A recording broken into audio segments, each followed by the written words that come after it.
बिस्मिल्लाहिर्रहमानिर्रहीम। अस्सलाम वालेकुम नाज़रीन, आपको एक दफ़ा फिर अपने इस यूट्यूब चैनल पर खुशामदीद कहता हूँ। किसी शागिर्द ने अपने उस्ताद से कहा, हम रात दिन अल्लाह ताला की नाफरमानी करते हैं मगर अल्लाह ताला हमें सज़ा नहीं देते, इसके पीछे क्या वजह है? उस्ताद मोहतरम ने जवाब दिया, बेटा ऐसी बात नहीं, बल्कि अल्लाह ताला हमें कितनी सज़ाएं देता है मगर हम इसका एहसास नहीं करते। अल्लाह ताला की सज़ाएं ये हैं। नंबर 1, मनाजाते इलाही की लज्जत से महरूमी। क्या रब से मनाजात की लज्जत तुमसे छीन नहीं ली गई? कहने का मतलब ये है कि जब तुम नमाज के लिए सजदे में गिरते हो तो तुम्हें वो लज्जत नहीं आती जो पहले आया करती थी। इसका मतलब है कि अल्लाह तुम्हें सजा दे रहा है। नंबर 2, कसावत कल्बी। इससे बड़ी सजा क्या हो सकती है कि इंसान का दिल सख्त हो जाए। आपके सामने एक शख्स मरा पड़ा हो और आप साइड पे बैठ कर खाना खा रहे हो और एक तमाम के तमाम 400 से 500 लोग एक हाल के अंदर बैठ के खाना खाएं और किसी के दिल में भी कोई जरा बराबर भी रहम ना आए, ये कसावत कल्बी यानी दिल की सख्ती कहलाता है। नंबर 3, नेकियों का तौफीक ना मिलना। एक बड़ी सजा ये भी है कि तुम्हें नेकियों की तौफीक बहुत कम मिले। अल्लाह ताला जिसे सजा देने की सोचते हैं उसको नेकियों की तौफीक नहीं मिलती, बल्कि वो हर वक्त गुनाहों में ही मसरूफ रहता है और इसको इसका ख्याल भी नहीं होता।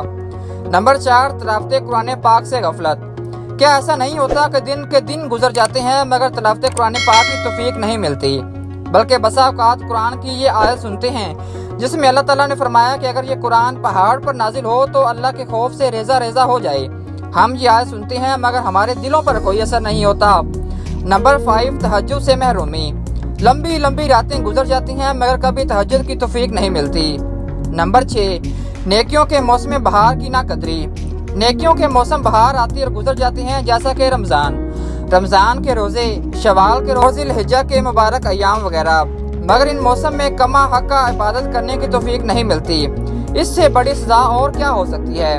नंबर 7, इबादत को बोझ महसूस करना। क्या तुम इबादत को बोझ नहीं महसूस करते?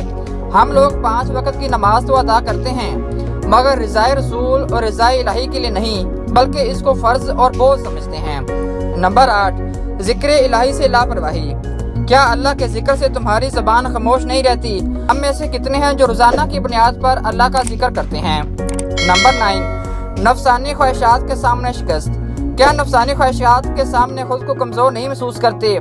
जब हमारा हराम खाने को दिल करता है तो हम भागे भागे चले जाते हैं, जबकि हमें हुक्म यह है कि आप लोगों ने हराम नहीं खाना, लेकिन चूंकि हमारी नफसानी ख्वाहिश है इसलिए हम उसकी कदर नहीं करते और हराम खाने और नाजायज़ काम करने की तरफ लपकते हैं। नंबर 10, दुनिया की मोहब्बत। क्या तुम मालो दौलत, मनसब और शोहरत की बेजा हिर्सो लालच में मुब्तला नहीं हो? इससे बड़ी भी और क्या सज़ा होगी? नंबर 11, कबीरा गुनाहों को मामूली समझना। क्या ऐसा नहीं है कि तुम बड़े बड़े गुनाहों को मामूली और हकीर समझते हो, जैसे झूठ, गीबत और चुगली? नंबर 12, फजूल कामों में मशगूलियत। क्या बेशतर औकात तुम फजूल और ला यानी चीज़ों में मशगूल नहीं रहते? नंबर 13, आखिरत से गफलत। क्या तुमने आखिरत को भुलाकर दुनिया को अपना सबसे बड़ा मकसद नहीं बना लिया?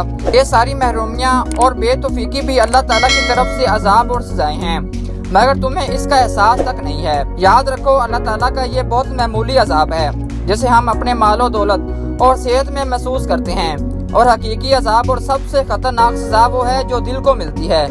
इसलिए अल्लाह ताला से आफियत की दुआ मांगो और अपने गुनाहों की माफ़ी तलब करो, क्योंकि गुनाह के सबब बंदा इबादत की तौफीक से महरूम कर दिया जाता है।